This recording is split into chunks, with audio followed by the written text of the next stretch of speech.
L'assurance maladie cible les entreprises pour diminuer les dépenses d'arrêt de travail. C'est un article de Marie Nidio, publié donc le 24 juin 2025, et c'est de la Tribune. On va lire l'article et on va essayer d'établir quelques petites conclusions, puisqu'il est assez petit cet article dans ce contenu. En amont des discussions parlementaires sur le budget 2026 de la sécurité sociale, l'assurance maladie dresse 60 propositions.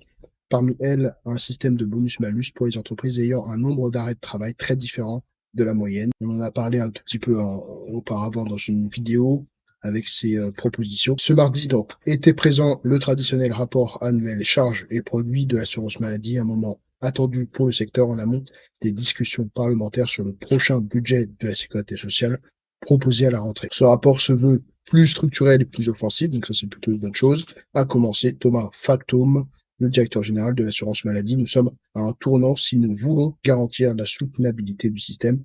Donc là, c'est un élément qui est intéressant puisque, évidemment, pendant beaucoup de décennies, on a, depuis d'ailleurs la création de la sécurité sociale en 1944, on a progressivement fait augmenter à la fois la dette publique, mais aussi les droits des prestataires, en tout cas des personnes qui veulent bénéficier plus ou moins gratuitement d'un remboursement maladie. Ces droits ont considérablement augmenté sans avoir aucune contrepartie. Et finalement, ça provoque, quand la situation de la dette française augmente considérablement, ça provoque tout simplement un système qui n'est pas soutenable. Et, et donc, il y a des propositions qui sont faites par l'assurance maladie qui sont plutôt de bon sens finalement. Et donc, on retrouve finalement un système qui va être beaucoup plus vertueux. Ça, c'est plutôt intéressant. Et pour cause, le déficit de l'assurance maladie est estimé donc à 16 milliards d'euros en 2025 et pourrait atteindre 41 milliards d'euros en 2030 si rien n'est fait. La Caisse nationale d'assurance maladie présente donc 60 propositions qui seront soumises au Conseil de la CNAM donc le 3 juillet 2025 avant d'être présenté aux parlementaires. Si certains leviers d'action sont redondants, comme la lutte contre la fraude, d'autres vont sûrement faire parler d'eux dans les prochaines semaines. Alors là, on titre l'assurance maladie cible les entreprises. Bon, il semble qu'en tout cas, il y a un certain nombre de propositions qui sont faites, qui vont viser tout simplement à diminuer les droits des prestataires au niveau des allocations, etc. Ça, c'est plutôt finalement une bonne chose. Est-ce que c'est soit ça doit être ciblé sur les entreprises, sur les administrations? Normalement, tout le monde devrait être logé à la même enseigne. Ce qui est plutôt intéressant, et c'est toujours le même positionnement, c'est que cette diminution des droits va provoquer mécaniquement une baisse du budget, en fait, finalement, de la sécurité sociale, enfin une amélioration du budget de la sécurité sociale, puisque il y aura moins de droits. Évidemment, c'est plus douloureux pour les assurés ou les prestataires, ou en tout cas ceux qui bénéficient de ces droits-là. Mais par contre, ça permet de diminuer tout simplement les charges. Donc là, ici, on a les charges et les produits. Donc là, ça diminuerait tout simplement les charges.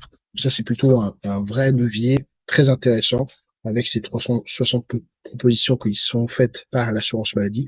C'est un levier qui est très intéressant pour tout simplement baisser les charges de l'assurance maladie. On a déjà parlé, hein, mais il y a une problématique de culture où en fait les gens se sont acculturés d'une certaine façon de pouvoir se déplacer avec un taxi pour aller dans un hôpital au lieu de choisir par exemple de demander à une personne qu'on connaît de se déplacer à l'hôpital, les soins qui sont gratuits ou quasi gratuits. Donc il y a une acculturation et même les personnels de santé peuvent en parler. Et là, en fait, on retrouve un système qui va être assez intéressant pour ceux qui, en fait, ne bénéficient pas ou qui n'usent pas ou qui n'abusent pas du système, notamment les assurances, l'assurance maladie, ceux qui prennent soin, évidemment, de leur santé aussi. Si on ouvre, en fait, au-delà même des entreprises, mais aussi des bénéficiaires, tout simplement, on peut avoir un système bien plus vertueux où les personnes qui finalement n'utilisent quasiment pas l'assurance maladie pourraient être entre guillemets rétribuées, n'auraient pas en fait de malus. Et ça, c'est plutôt intéressant pour un pays qui souhaite évidemment baisser le budget de la sécurité sociale. Donc on a vraiment, en tout cas, c'est des propositions, les 60 propositions qui sont faites par l'assurance maladie sont intéressantes. Donc on n'a pas évidemment tout vu, mais c'est intéressant que l'assurance maladie soit elle-même, en tout cas porteuse de solutions pour permettre de boucler en tout cas le budget ou de diminuer ce budget pour pouvoir faire des efforts et finalement de baisser la dette française future. Et ça, c'est plutôt, on est dans une bonne pente, si en tout cas on va jusqu'au bout de ces propositions.